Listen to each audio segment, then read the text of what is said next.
bueno es Dios. Nos ha bendecido de una manera extraordinaria. Desde el miércoles a las 2 de la tarde, cuando iniciamos acá este maravilloso evento, Dios se ha manifestado de una manera extraordinaria, de una manera especial. Seguro que salimos de este lugar henchidos de bendiciones para expandirnos, con nuestros corazones desafiados. Y Dios siempre ha tenido una palabra muy especial. Queremos agradecer la presencia de los pastores andinos, ¿verdad? Son nuestros amigos, no solo como predicadores, sino también ahora como hermanos sentados acá. Qué bueno, un aplauso fuerte para los pastores andinos, su esposa Abigail y el pastor Joseph Andino. Dios es bueno. En esta noche, hermanos, me honro en presentar ante todos ustedes. Para mí es un privilegio a un hermano, a un amigo.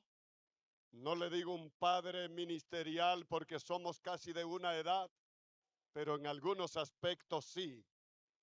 Un hombre de Dios que inició su ministerio en 1960. El pastor Jacinto Pérez le envió a predicar a una campaña de jóvenes en 1960. No saquen la suma. Y se convirtieron 17 jóvenes, 16 jóvenes en esa iglesia. Luego nuestro querido pastor, entonces se inicia a partir de ahí, ya eso es historia, en el ministerio La Batalla de la Fe junto a un equipo de jóvenes también de Santo Domingo que trascendió y que realmente se ha convertido en uno de los eventos más importantes de la República Dominicana, tanto a través de esta concentración que se celebra cada año como de campañas en todo el país que yo estoy seguro que recorrieron nuestros hermanos junto a este equipo, como también a través de una red de emisoras que han surcado los aires por muchos años en la República Dominicana, predicando el evangelio puro y pentecostal. Gloria al Señor para siempre. Este ministerio, queridos hermanos, ha sido una especie de voz nacional de los evangélicos. Al día 1 de enero, el día de se ha constituido como el día de los evangélicos. A lo que está atento el gobierno. Todos los funcionarios del gobierno están atentos. ¿Qué traerá Dios el día 1 de enero para la República Dominicana? Pero están atentos también la prensa, están atentos los partidos políticos. ¿Cuál será la palabra que Dios traerá a través de este ministerio, la Batalla de la Fe, y el pastor Ezequiel Molina Rosario? Y qué bueno que un hombre de esta categoría ministerial haya nacido de una mujer como doña Andrea Rosario, una de las columnas principales de la fundación de una de nuestras iglesias icónicas en la Romana, como lo es la Asamblea de Dios Central. Realmente esto es algo especial para nosotros. Este ministerio de la familia Molina, o que Dios puso en la familia Molina, ha servido también de escuela, Ezequiel, para muchos de nosotros. Yo conocí una emisora y cómo salían las voces por los micrófonos de las emisoras a través de su programa en Radio Cristal o HIZ allá en Ciudad Nueva en el año 1981. Ahí me inicié yo a hablar por los micrófonos a través en el aire. De modo que, mis hermanos, para nosotros es de grato honor que este ministerio realmente haya estado tantos años en el aire. Y como nos dice el pastor Ezequiel, por circunstancias que solo Dios conoce. En los últimos años Dios nos ha permitido levantar 7 iglesias en el país y en Estados Unidos. Pero sobre todas esas cosas, hermano, el pastor Ezequiel Molina es un hombre de Dios, un hombre humilde, un hombre sencillo, un amigo de verdad. Yo soy testigo de eso, que muchísimas veces Ezequiel me ha llamado a Santiago para preguntarme por un amigo de él hace muchísimos años también, aunque él no tiene tantos años, según él cree, Víctor Chevalier. Él me llama: Pedro, hace mucho que yo no sé de Víctor. ¿Qué tú sabes de Víctor? Digo, está en la iglesia, está adorando al Señor. Me ha llamado también para el amigo Sixto de la Cruz, un compañero amigo que conocimos a través de la batalla de la fe y que hoy está en la presencia del Señor.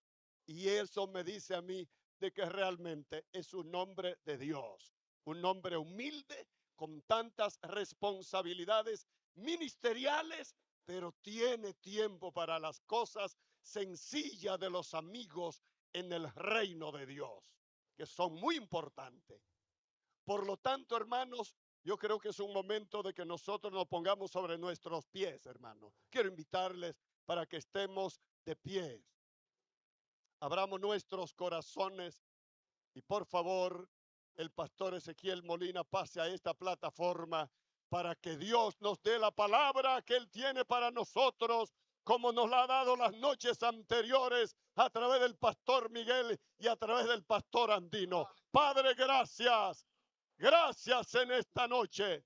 Gracias porque hoy recibimos esta palabra de Dios para celebrar este magno congreso de las asambleas de Dios en la República Dominicana. Abrimos nuestros corazones para que nos ministres, para que nos hable en el nombre de Jesús. Amén y amén. Gracias, hermanos. Pastor, Aleluya. es un honor. Gracias, Pedro de la Rosa. Aleluya. Gracias, Pedro de la Rosa. Dios le bendiga, hermano. Pueden sentarse. Aleluya. Damos gracias a Dios. La misericordia del Señor es demasiado grande. Hoy estamos de pie porque Dios ha sido muy bueno. A eso que está diciendo Pedro, quizá le quisiera agregar un pedacito. El primer mensaje, o sea, la primera vez que yo prediqué en este recinto fue en el año 1961, cuando el centro conferencial estaba donde está el comedor. Y la vez anterior a esta, si mal no recuerdo, fue en el 2000, 2005, 2004. Pero gracias a Dios aquí estamos. Me siento muy satisfecho, muy contento con tener la oportunidad de compartir en este lugar. Muchos hermanos en este tipo de actividad me preguntan que por qué no voy a tal o cual lugar. Y hay varias razones. Una razón es que son muchas las invitaciones, otra razón es que tenemos mucho trabajo y otra razón es que ya entramos al club de los robustos. Y eso hay que respetarlo. Después que usted cumple 80 años, tiene que respetarse. Aleluya. Aleluya. Vamos a ir buscando en nuestras Biblias, en el libro del profeta Jeremías. Gloria a Dios. El Señor ha sido bueno y nos ha premiado con muchas bendiciones, con hijos, con nietos. Me acompaña un nieto, ponte de pie, Moisés. Me acompaña uno de los nietos, el número 7. Y gracias al Señor por todo. Vamos de pie para leer unos versículos para reverenciar la palabra de Dios. Me hubiera gustado un pedestal, pero oh, cantadmelas otra vez, bellas palabras de vida. Hallo en ellas mi gozo y luz, bellas palabras de vida. Sí, de luz y vida, son sostén y guía. Qué bellas son, qué bellas son, bellas palabras de vida. Qué bellas son, qué bellas son, bellas palabras de vida.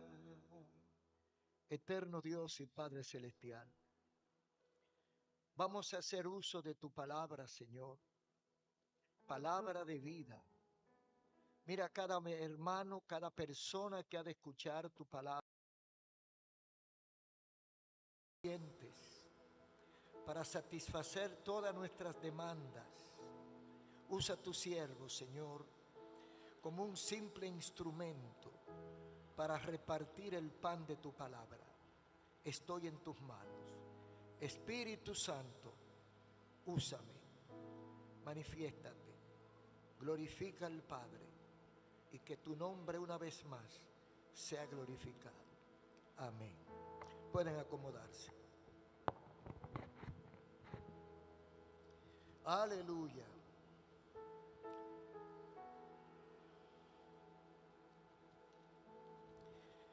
Estaba pidiéndole al Señor qué le decía a ustedes, porque realmente no es quizás no sea una audiencia heterogénea donde hayan muchos amigos. Creo que todos los amigos que hay aquí, o la mayoría, son pastores y evangelistas. No hay nada más incómodo que predicarle a los pastores. A esta conversación, misión profética y expansión de la iglesia. Misión profética y expansión de la iglesia. Lo primero es que nosotros tenemos que entender lo que debe ser una voz profética o la voz de los profetas. Y para esto nos acompañamos del Antiguo Testamento. En el Antiguo Testamento, la voz de los profetas era un guía. Era un tanto diferente a lo que hoy tenemos como una moda. Porque ahora el profeta, en el tiempo anterior, el profeta era la voz autorizada de Dios. Y el pueblo, desde el rey hasta el último de los habitantes, aceptaba y respetaba la voz del profeta. El profeta trabajaba en 3 direcciones. Denunciaba el pecado del pueblo, señalaba la senda o el camino de la reconciliación y advertía al pueblo las consecuencias de no obedecer a esa palabra profética. Hoy, en nuestro tiempo, parece que ha habido cierta confusión con el rol del profeta. Hoy hay muchos profetas, quizás más de la cuenta, pero en nuestra experiencia hemos visto que la mayoría de estos profetas juegan un rol de adivino. Se preocupan por adivinar la vida de las personas y de decirle el futuro. A eso se puede limitar el profeta siglo XXI, muy distinto al profeta de años o de siglos pasados. La iglesia, nosotros tenemos una misión profética, una misión de expansión, una misión de alcance, de propagación, un buen ejercicio de la misión o para la misión que Dios nos ha encomendado. Porque si nosotros nos adherimos al pedido de Dios hacia nosotros, vamos a progresar y nos vamos a expandir. Por otro lado, el estancamiento de la fe y de la iglesia dependen de nuestra relación y de nuestro compromiso con ese Dios que nos mandó. Tenemos que hacer referencia como recordatorio de la función del profeta ante el estado espiritual del pueblo en tiempos antiguos. Por ejemplo, el profeta Jeremías habla de la infidelidad. Su mensaje en sus primeros capítulos nos habla de la infidelidad del pueblo. Dice así, 2, 2 y 3. Anda y clama a los oídos de Jerusalén, diciendo: así dice Jehová, me he acordado de ti, de la fidelidad de tu juventud, cuando andabas en pos de mí.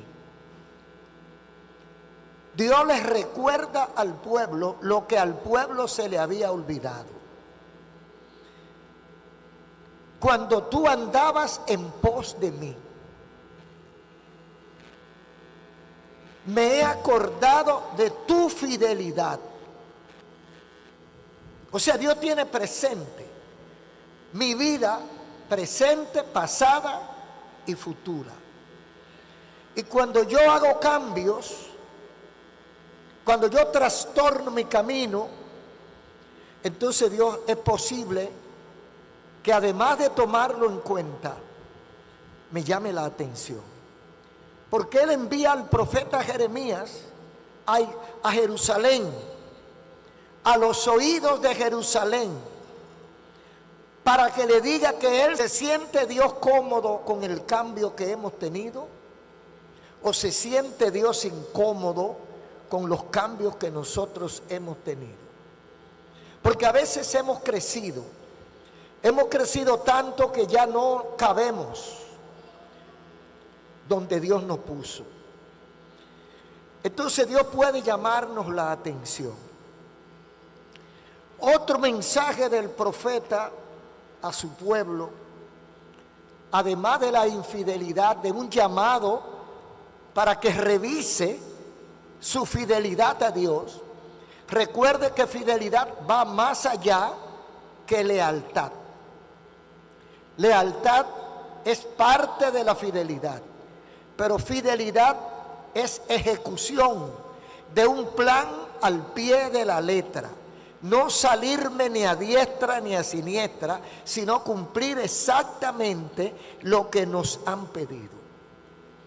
Otro mensaje que le da Jeremías es sobre su ingratitud. Dice el versículo 5 y 6 del capítulo 2. Así dijo Jehová: ¿qué maldad hallaron en mí vuestros padres, que se alejaron de mí y se fueron tras la vanidad? Es un cuestionamiento a una relación que ha variado. Recuerda cuando andabas en pos de mí en tu juventud. Ahora le dice, ¿qué fue lo que los padres de ustedes, que yo le hice a los padres de ustedes? Que me dejaron. ¿Por qué han variado su camino? ¿Por qué no oran como oraban? ¿Por qué no buscan de Dios como buscaban? ¿Por qué no predican como predicaban? ¿Por qué no hacen cosas que dejaron de hacer? ¿Qué hallaron en mí vuestros padres? Que se apartaron y se alejaron y se fueron tras la vanidad. Usted sabe que a veces cuando uno crece, a veces hay gente que cuando ve al nuevo creyente, que la Biblia llama el primer amor, y un evangélico que tiene 10 o 15 o 20 años, y ve al que tiene 1 o 2 años, predicando a diestra y a siniestra, que ora mucho, que se empeña en ayunar una vez a la semana, aunque sea. El cristiano viejo que se siente que está graduado de evangélico, dice, él lo hace porque está en el primer amor. Como quien dice, ya yo no tengo que hacerlo. La realidad es que no lo está haciendo. No es que no lo tiene que hacer, es que no lo está haciendo. Hermano, a veces creemos que nos la sabemos toda. A veces creemos que estamos graduados y tenemos maestría en evangelio. Y como ya es así, no necesitamos nada más. En una ocasión estaba en un lugar aquí en la capital, en un culto parecido a este, y se me acerca un joven predicador. Hermano, me preguntó una cosa que quizás ustedes se la han preguntado, que hasta una imprudencia. Modestia aparte me preguntó, yo no sabía que usted venía a escuchar a otro. No le dije nada, digo, sí, mi hermano, yo escucho a otros. O sea, ¿cuál es la sugerencia? Usted no necesita el Espíritu Santo, la unción como que se reparte y alcanza a muchos de los que están sentados.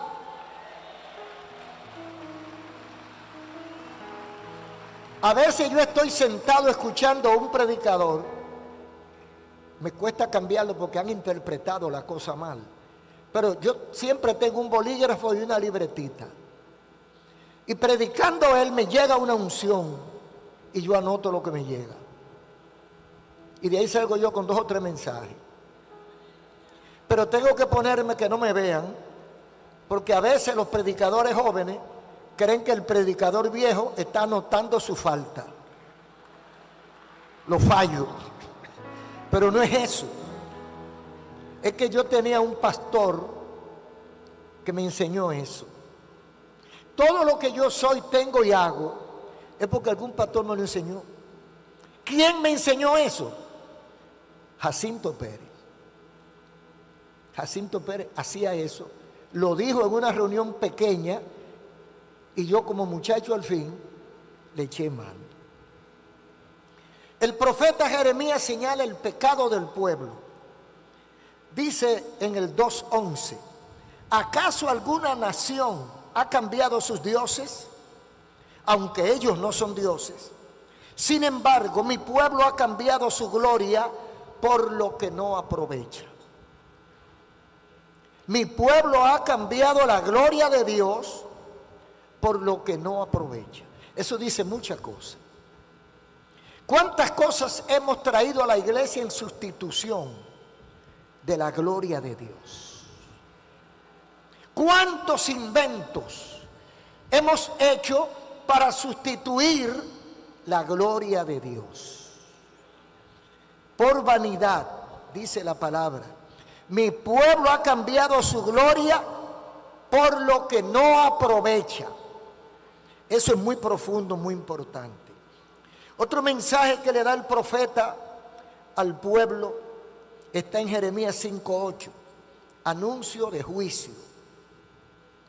Corrígete, Jerusalén, para que no se aparte mi alma de ti, para que no te conviertas en desierto, en tierra inhabitada.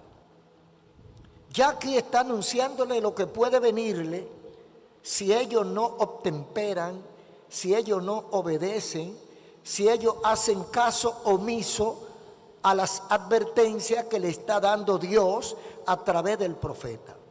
Ahora le está anunciando una probabilidad de juicio. Corrígete, porque a la iglesia, al pueblo de Dios, Dios no le manda un solo mensaje, ni un solo mensajero. Le manda varios mensajeros, varios mensajes con el mismo tema. Arrepiéntete, arréglate, enderézate, deja la vanidad y acércate a mí. Bendito el nombre del Señor. Entonces le dice un aviso, esto es aviso de huracán. Corrígete. Jerusalén, corrígete. En otra palabra, no te quiero castigar, no te quiero maldecir, corrígete, para que no se aparte mi alma de ti. Cuando Dios se aparta de uno, es grande la cosa.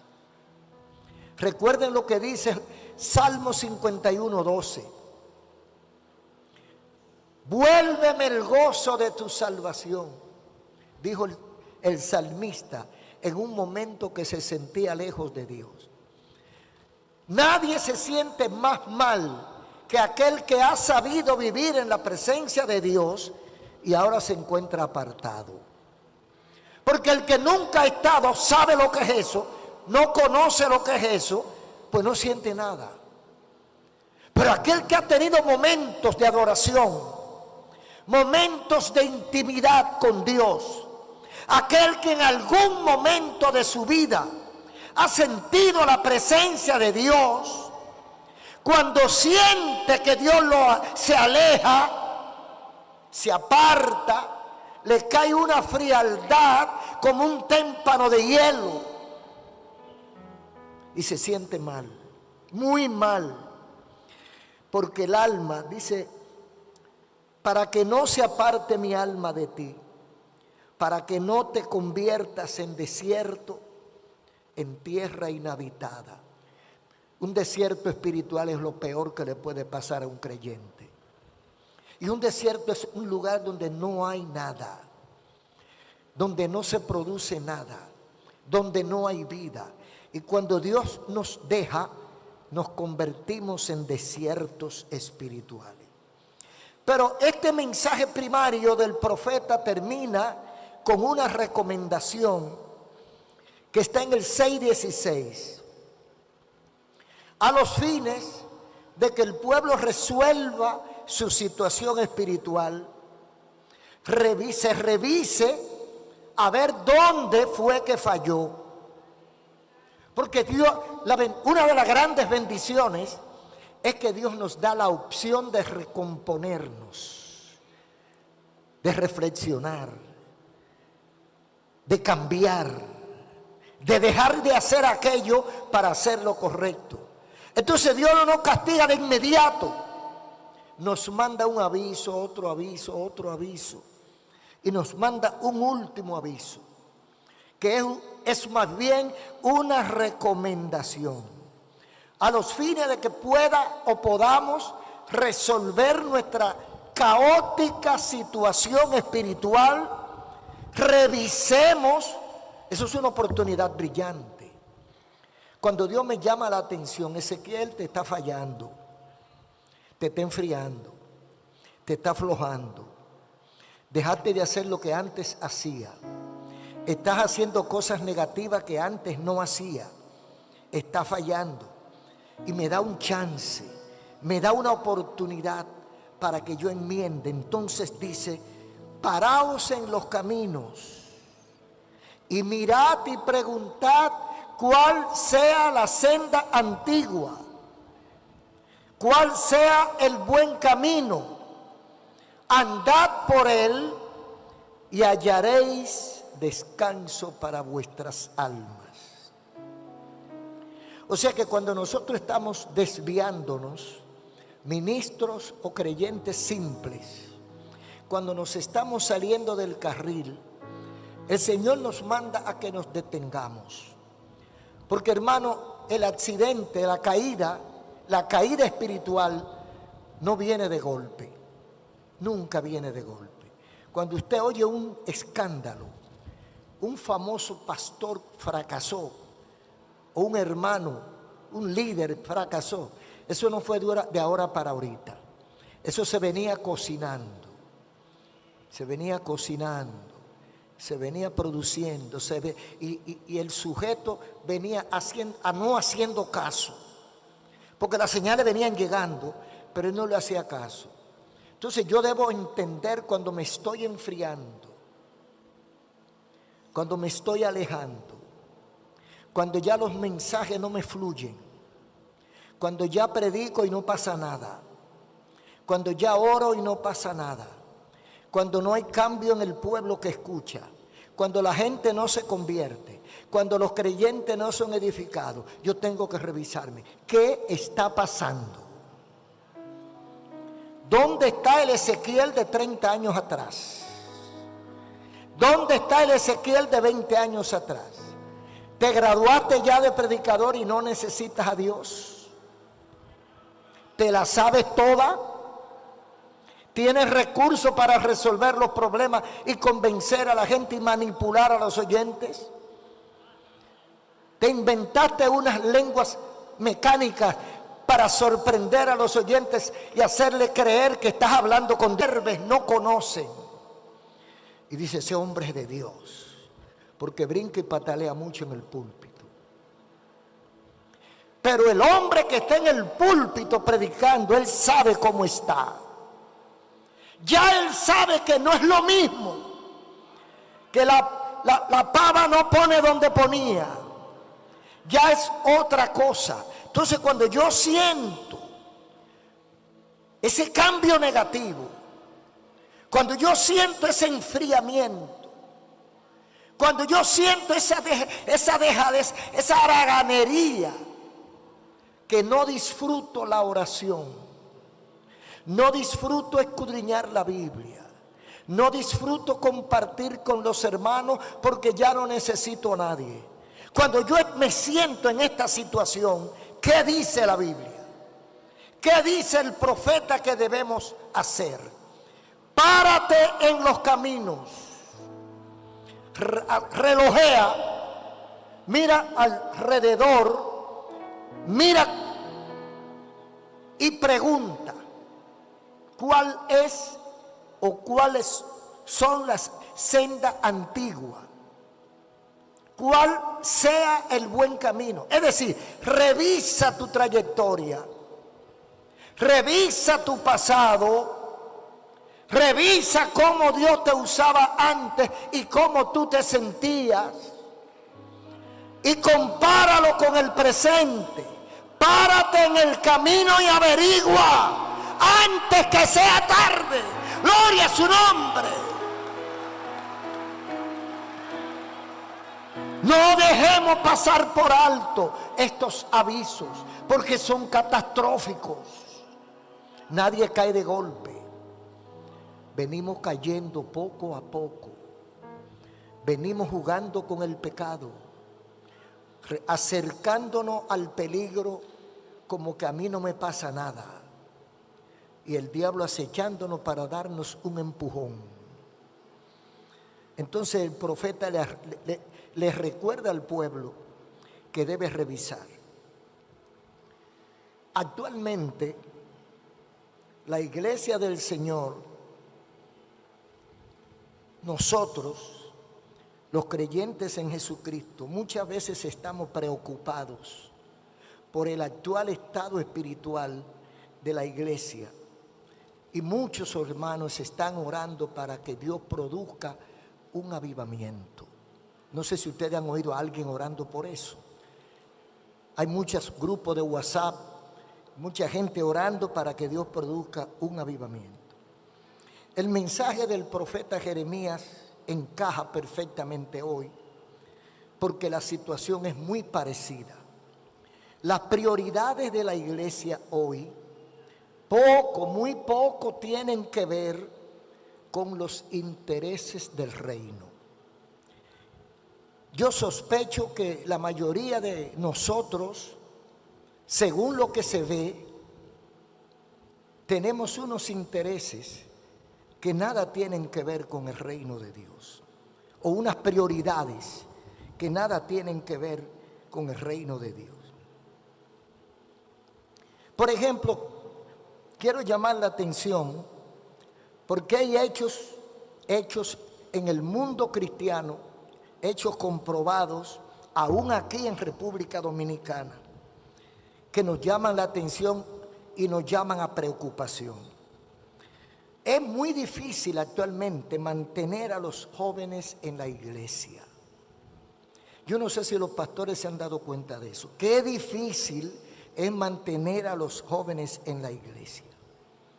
Entonces, ante ese éxodo del futuro de la iglesia, que son los jóvenes, algunos pastores, algunos líderes, crean espacios de entretenimiento y se permiten ciertas cosas que saben que no están bien, pero para entretener a los jóvenes son válidas. En una ocasión le pregunté a un pastor sobre algo que vi en su iglesia que no me gustó. Y entonces le dije a él que por qué tenía esos jóvenes en ese tipo de actividad que para mí no edifican. Y él dice, para entretenerlos, que no se vayan al mundo. Me quedé callado. Pero yo pensé, ¿a qué mundo se van a ir si en el mundo están ellos? Aleluya.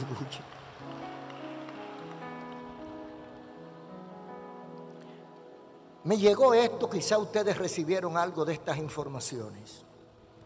Estados Unidos está, y el mundo, pero las estadísticas llegan de Estados Unidos, está enfrentando una crisis de pastores. Y también Europa fue primero. Una crisis de pastores y de líderes de la iglesia. Cada vez menos personas aspiran o quieren dedicarse al ministerio pastoral. Si usted registra las informaciones de YouTube, de Facebook, usted encuentra de TikTok, cuántos escándalos, algunos son fabricados, ¿sabe? Porque hay un porcentaje muy alto de fabricación falsa, de escándalos falsos, pero hay muchos que son verdaderos. Agarran a un pastor y lo deflecan, lo ponen por las 4 esquinas, dicen de todo de él. Eso le hace daño a los aspirantes, pero también le hace daño cuando comprueban que fue verdad que el pastor cometió esos hechos vergonzosos estando en el púlpito, en la plataforma, o ministrando aún en una iglesia. Entonces, eso le pasa como a la política. Hay mucha gente seria que no quiere trabajar en la política. Y la pregunta es, ¿entonces le van a dejar la política a los sinvergüenza? Si los serios no quieren hacer política, entonces que la hagan los sinvergüenza, y los sinvergüenzas hacen lo que ellos saben hacer, diablura. Entonces se está poniendo parecido el ejercicio ministerial. Como se habla tanto malas cosas de pastores, entonces hay gente seria que dice, yo no quiero ser pastor. El punto es que ha llegado así a la situación de que entre los años 2020 y 2024, la cifra de estudiantes de maestría y divinidad en los seminarios e institutos bíblicos y universidades ha caído en un 14%. En comunidades afroamericanas protestantes ha caído un 31% desde el año 2000. Desde el año 2020, 4 de cada 10 pastores, 40%, ha considerado abandonar la congregación y el ministerio. Dicen que la causa es el estrés, desgaste emocional y la presión que genera el ministerio. Tal vez sea falta de competencia o causa de competencia. Hay muchas razones, pero hay mucha gente que está renunciando al ministerio. Mientras Cristo dice que la obra, que la mies es mucha y los obreros pocos, hay muchos jóvenes que no quieren estudiar teología porque no les interesa ser pastores. Eso es lo que está pasando en Estados Unidos. Se han cerrado 15,000 templos en el último año.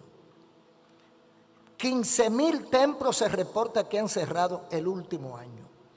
Esto es en los templos protestantes, que la Iglesia Católica la situación es peor. La gente no quiere buscar a Dios. ¿Cuáles son las posibles causas? Creo que toda esta deserción debe llamarnos a una profunda reflexión, a un profundo análisis espiritual que debe comenzar con mi propia vida, con mi propia relación con Dios, y luego ser trasladado a mi entorno, a la iglesia, a la organización donde nosotros trabajamos. Debe llamarnos a una profunda reflexión y en busca de causas reales que puedan provocar esta situación. La sociedad de hoy necesita con mayor urgencia una iglesia y un ministerio fuerte. El apóstol Pablo enfrentó situaciones parecidas en su tiempo, lo que quiere decir que el tema no es nuevo. El problema de la iglesia muchas veces, quizá la mayoría de las veces, el gran problema de la iglesia no está afuera, está adentro. Tomemos como ejemplo la iglesia del primer siglo o segundo. 1 Corintios 1:10, división. No hay divisiones hoy en las iglesias, en las congregaciones, en los concilios, en las organizaciones. Dice Pablo: os ruego, hermanos, que habléis todos una misma cosa y que no haya entre ustedes divisiones, sino que estén unidos en una misma mente y un mismo parecer. Esa es una de las grandes dificultades en las congregaciones. Yo he dicho muchas veces, es lo que yo creo y lo que yo practico. No es una doctrina, no es un dogma, pero es lo que yo creo y lo que yo practico. Yo no creo en la iglesia democrática.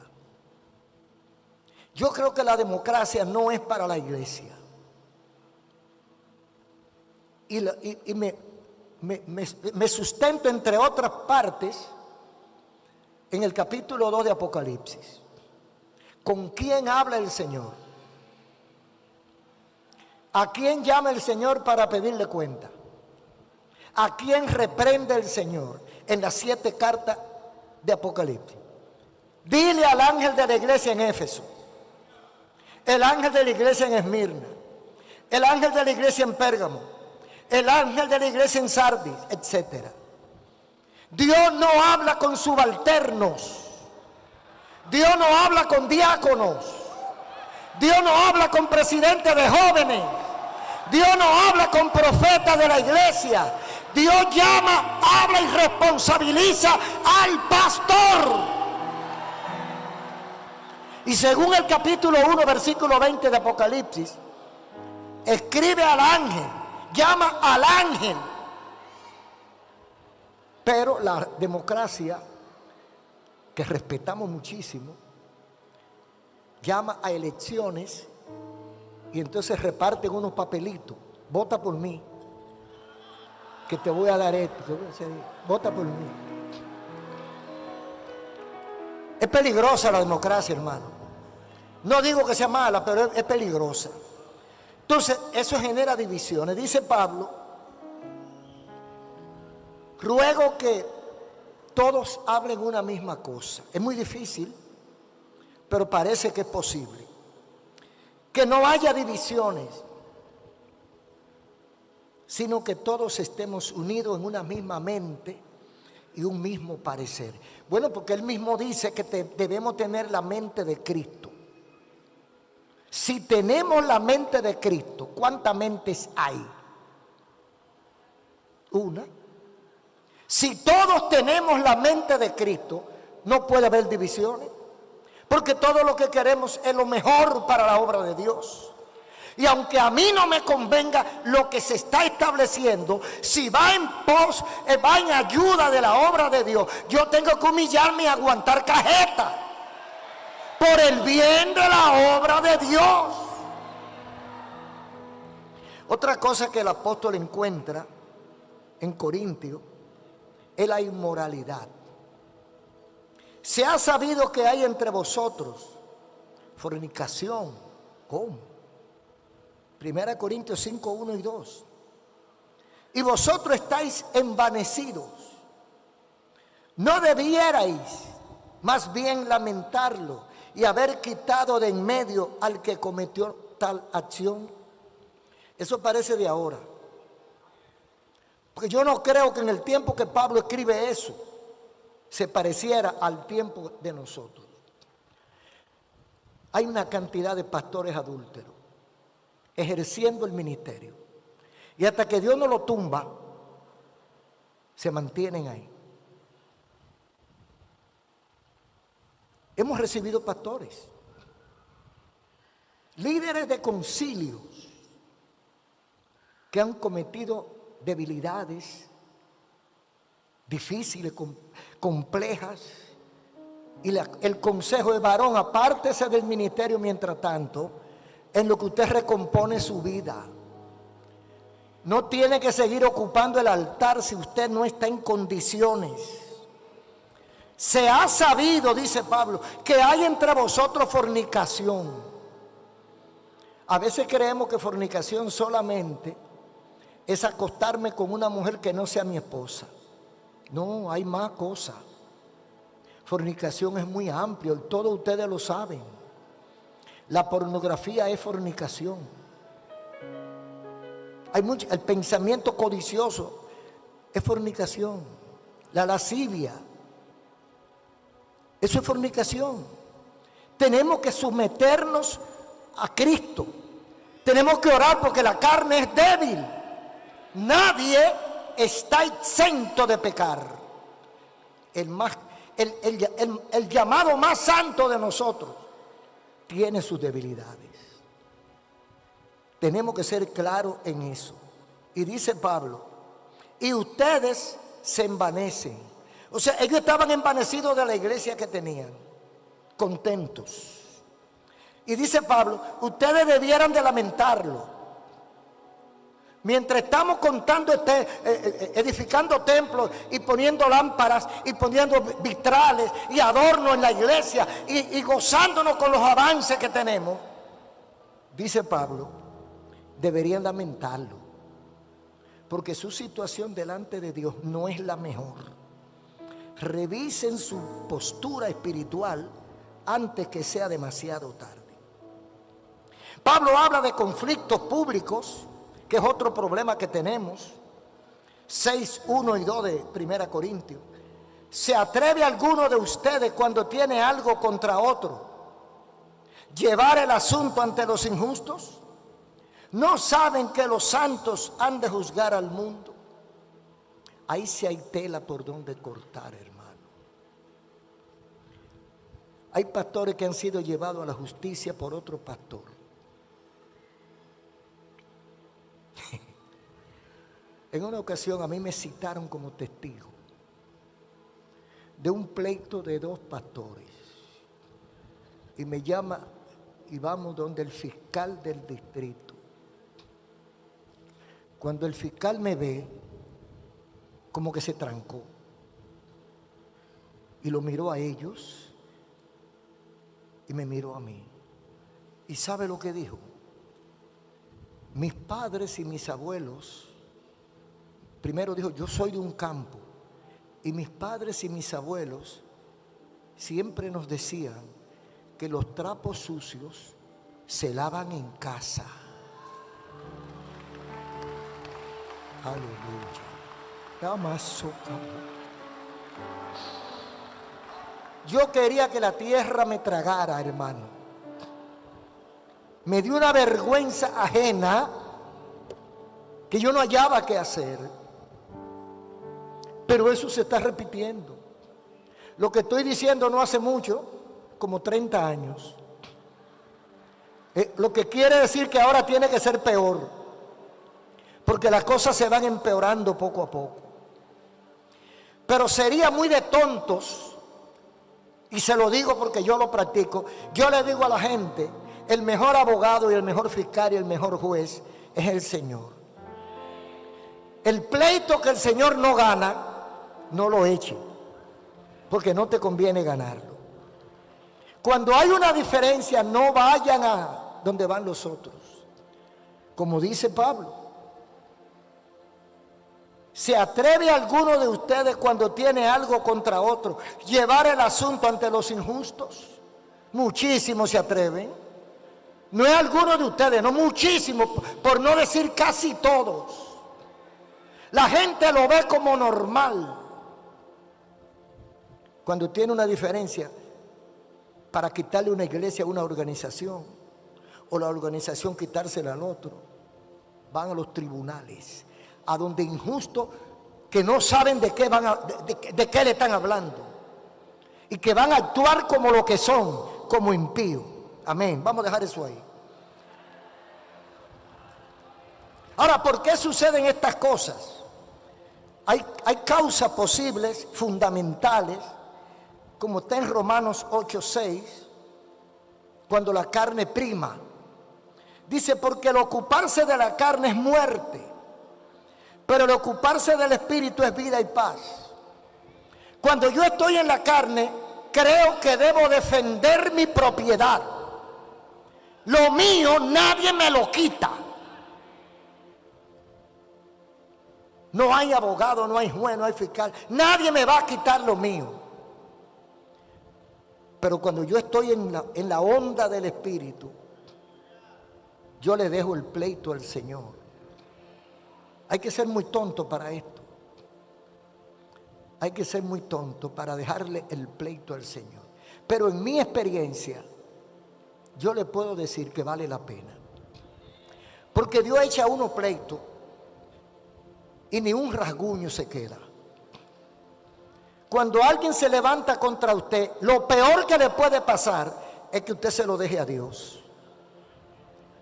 Porque el Señor lo mete al cementerio y no va preso. Lo guarda para siempre. Pero hay hermanos que no esperan, quieren actuar por su propia cuenta. Yo respeto su opinión, pero es lo que yo he practicado durante toda mi vida. Y creo que ya no voy a dejar de practicarlo, porque ya para qué. La obra de la carne, y por eso el apóstol dice, el ocuparse de la carne es muerte, pero el ocuparse del espíritu es vida y paz. La obra de la carne, todos la conocemos: codicia, ambición, orgullo, soberbia.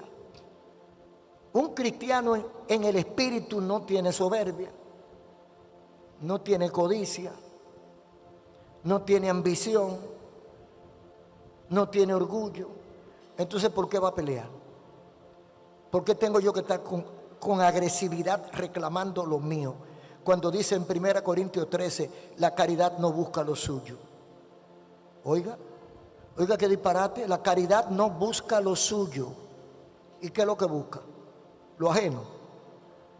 O sea, se nos prohíbe reclamar. Si tenemos caridad, se me prohíbe reclamar, demandar al otro, aunque tenga yo la razón. Es un evangelio del siglo, de hace 2 siglos que yo estoy predicando. Pero el problema es que ese es el evangelio que va para el cielo. Pablo dice, si viene uno predicando a otro, sea maldito, lamentablemente. Excúseme por ser tan claro. Falta de integridad. Muchos de nuestros hijos, eso es un problema que está afectando a todo lo que estamos frente a la obra del Señor. Muchos de los hijos de pastores, de líderes, se apartan de la iglesia porque notan que su papá y su mamá no son igual en la iglesia que en la casa. No estoy inventando, soy pastor. 3,000 y tantas personas asisten a la iglesia. Y me llegan muchos testimonios de la iglesia y de otros lugares. Muchos hijos de evangélicos, incluyendo líderes, dicen que su papá o su mamá, el que la ve en la iglesia, el que lo ve predicando, se hace una idea. Pero en mi casa nosotros vemos otra cosa. ¿Usted cree que un joven que se cría en esa circunstancia le va a servir a Dios? Dios puede hacer un milagro y puede entrar al ministerio. Falta de integridad. Eso es una de las cosas que están acabando con la iglesia del Señor. La falta de integridad. Estoy terminando. Pero urge fortalecer adentro, fortalecernos espiritualmente, el conocimiento de la palabra, el carácter de Dios, conocernos adentro y fortalecernos para alcanzar afuera. Estamos en expansión. Queremos que esto amplíe. Queremos que otros vengan al conocimiento de la verdad. Queremos que todas las iglesias crezcan porque la gente se convierta. Pero primero tenemos que revisar adentro. Tenemos que revisar adentro. Comienzo con revisarme yo. Sigo revisando a mi familia. Continúo revisando la iglesia. Porque la iglesia debe ser un testimonio vivo de Jesucristo para la calle. El hombre o la mujer que va en el metro, cuando un cristiano le da un tratado, debe saber que ese hombre o esa mujer es un siervo de Dios. Pero si es un tigre que coge prestado y no paga, si es un tigre que vive enamorando mujeres y ahora viene con un tratadito, viene el amigo y dice, para ser como tú mejor me quedo como estoy. Hay que crecer adentro para expandirse hacia afuera. Urge esto. La única receta para mantener la iglesia viva y en expansión es la presencia del Espíritu Santo. Por eso dijo Pablo, no contristéis el Espíritu Santo que está en vosotros. ¿Cómo yo contrito? ¿Cómo yo aflijo? ¿Cómo yo enojo? Ofendo al Espíritu Santo con un comportamiento evangélicamente inadecuado. Si yo soy un doble vida, yo ofendo al Espíritu Santo. Ahora, ¿cómo yo puedo hacer el trabajo ministerial con éxito? Usted puede tener todos los doctorados que quiera, toda la maestría que usted quiera. Yo lo felicito. Usted puede tener todos los años del mundo ministrando y predicando y pastoreando. Pero si usted no tiene el Espíritu Santo, no se vista que no va. Usted no va para ningún sitio. Usted predica en un sitio y ni las cucarachas se mueven. Pero cuando usted está lleno del Espíritu Santo, cuando usted es ungido por el Espíritu Santo, usted apenas sabe leer. Bueno, ustedes han visto, esa señora que mencionó Pedro no era mi madre, era mi abuela. Esa señora era analfabeta. Esa señora llega de San Pedro a la Romana, recién convertida. Y el fuego era tan grande que la gente comenzó a convertirse. Y según escribe Pedro Celestino Ortiz en su libro 60 años en ministerio, La gente comenzó a convertirse y ella no hallaba qué hacer. Va a Macorís, donde sus líderes, y le dice lo que está pasando en la Romana. Y ellos mandan a algunos de los más experimentados, de los hermanitos más viejos, para que se vayan con ella y organicen algo para que el grupo se formalice. No sabía leer doña Andrea Rosario, murió analfabeta. Pero cuando predicaba, cuando hablaba, ella me decía, léeme tal parte. Yo era el nieto, yo era la cola de ella. Donde quiera que ella iba, yo iba ahí con ella, atrás de ella. Ella me decía, lee tal parte. Yo leía y ella arrancaba. Y la gente venía llorando a los pies de Cristo, hermano.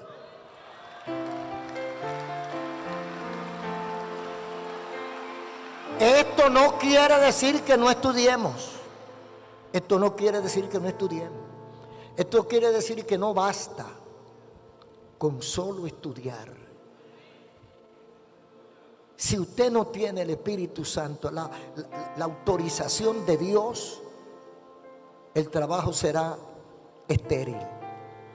Pero si usted está ungido por el Señor, si el Espíritu Santo está con nosotros, si somos humildes, si nosotros pensamos en las cosas espirituales por encima de las carnales, si nuestra prioridad como iglesia que tiene que anunciar, profetizar, predicar el evangelio al mundo, que tiene que expandirse por el mundo, si nuestra prioridad son las cosas materiales,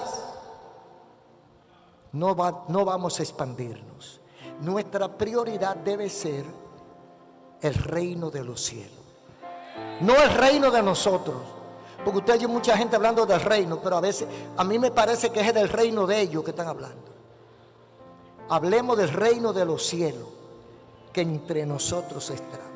Entonces nuestra victoria, ¿en qué consiste? Volver a los principios bíblicos, por desfasados que parezcan y por adelantados que nos consideremos y prosperados que nos encontremos. Porque a veces hemos llegado a un escalafón tan alto que ya no podemos predicar como predicábamos antes. Tenemos que circunscribirnos a los métodos y a la modalidad de hoy. Debemos hacer un nuevo pacto. Si hay alguien aquí que en su corazón sintió, estamos entre pastores, estamos entre ministros, entre líderes o aspirantes.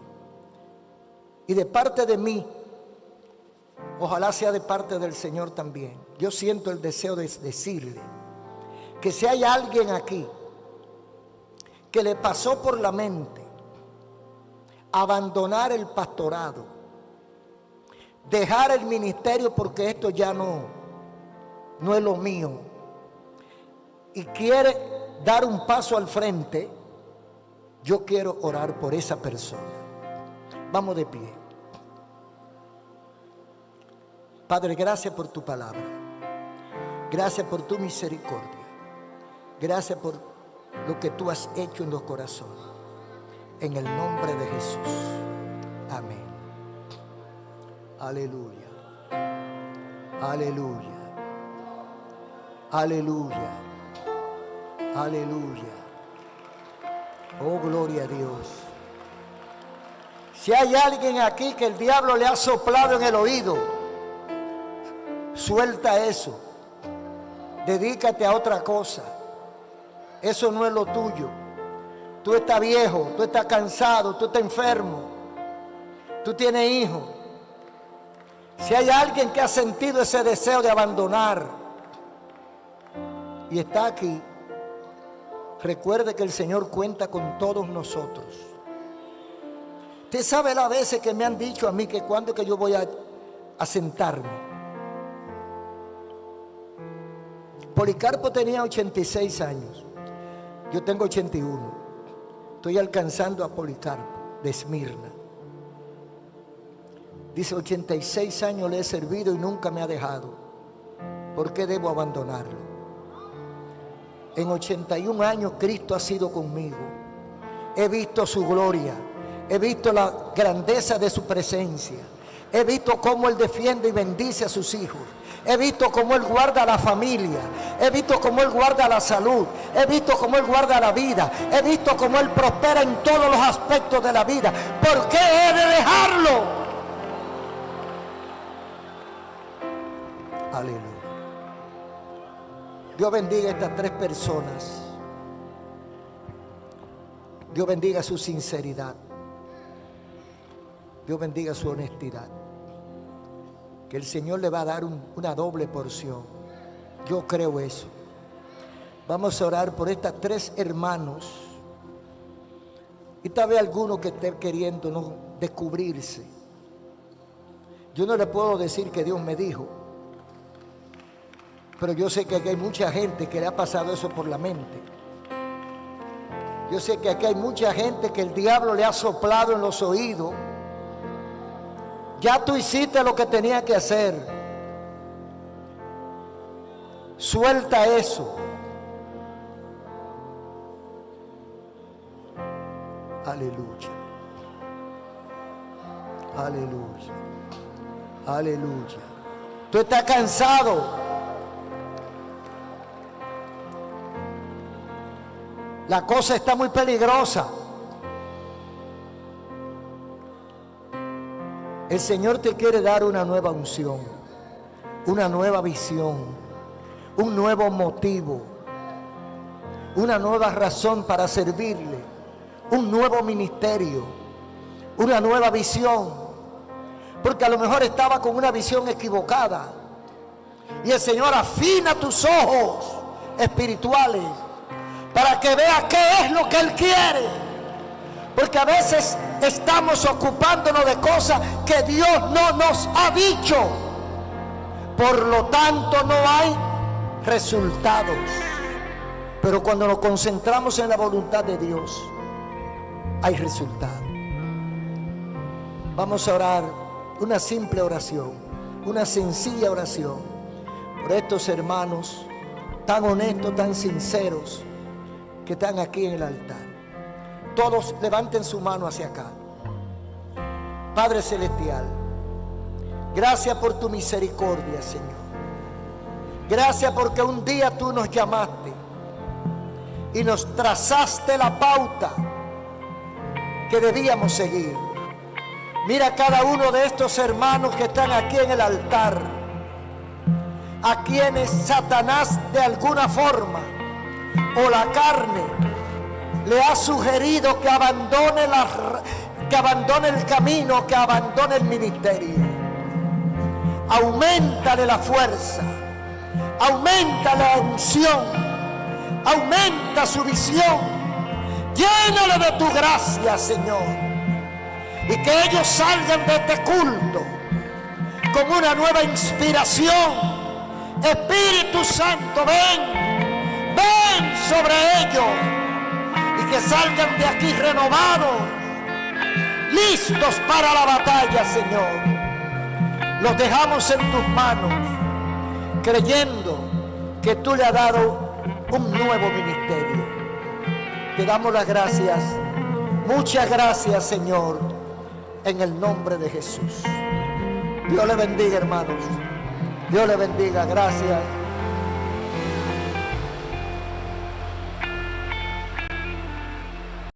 Lucha. Aleluya.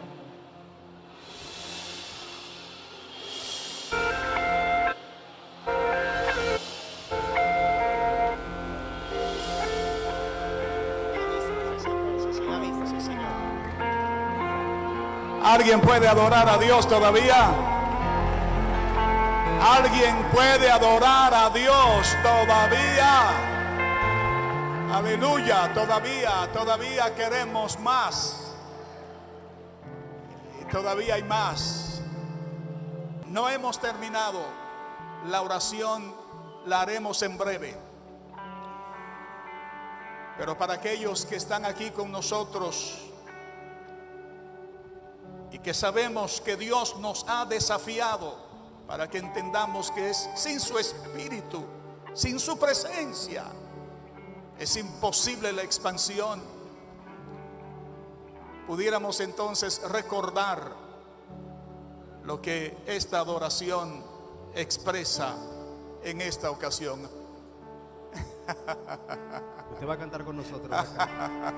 Pónganse en pie, amados, pónganse en pie y adoremos a Dios unos minutos más, porque lo necesitamos. No voy a invitar a nadie a pasar, pero ahí donde estás, sé receptivo. Todavía hay aceite para nuestras lámparas. Aleluya. Que tiene tu espíritu, que cuando me toca me hace temblar. Que es tu presencia que al manifestarse tengo que cantar. Y es que soy tan pequeña que al tú tocarme siento que voy a desmayar.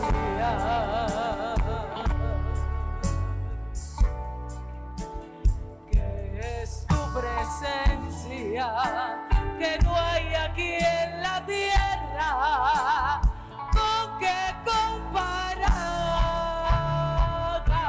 comparar. No te puedo mirar, Pídelo. no puedo tocar, no ha llegado el momento. Espíritu Santo, queremos más de ti. Y a veces en mi afán Más fuego, creo que ya no está. más de tu presencia. Te siento. Espíritu Santo. Y cuando me toca Él está aquí. tu Santo Espíritu, lloro, canto Puede renovar tus fuerzas, tu visión.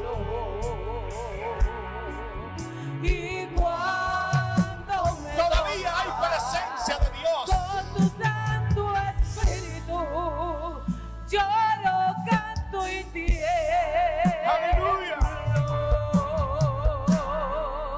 Que hay en tu ¿Alguien quiere pedirlo? interior. Alguien quiere decir: Espíritu Santo, quiero más de ti. No sé cómo me Quiero más de ti. Lléname más. ¿Qué misterio existe que a mis duras pruebas conviertes en calma? Si yo sé que a tu presencia toda la tierra tiembla y también tiembla mi alma.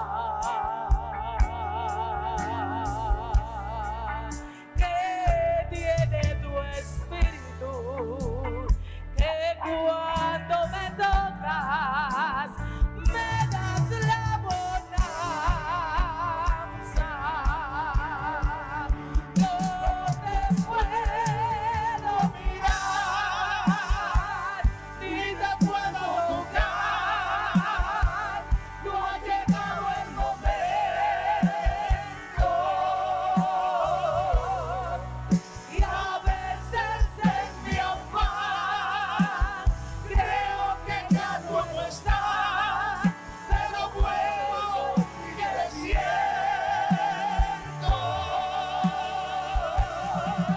Y cuando me toca con tu Santo Espíritu, yo canto y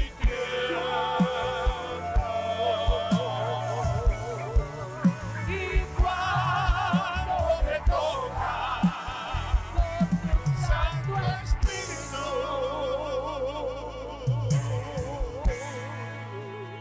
lloro, canto y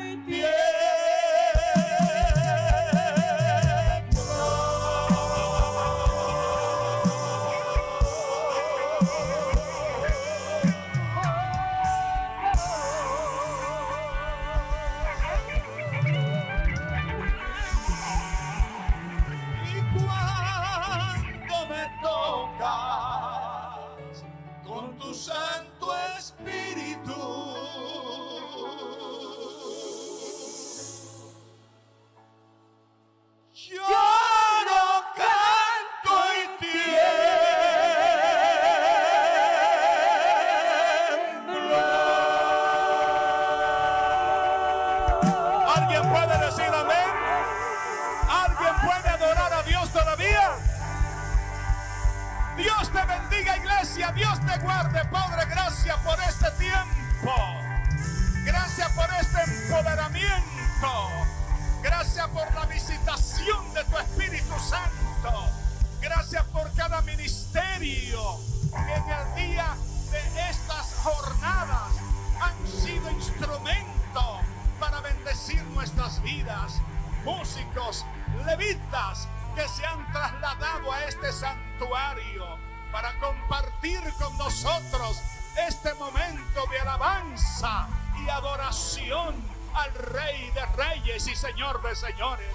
Gracias por el ministerio de esta noche. Gracias por sus pastores. Gracias por el ministerio de la Jerusalén Primera. Gracias por el ministerio también de Villa Altagracia. Padre, gracias por el coro de planta. Gracias, Padre, por cada obrero y obrera. Al despedirnos, le pedimos que la bendición del Padre, la comunión del Hijo y la participación del Espíritu Santo sea con todos y cada uno de nosotros. Dios les bendiga.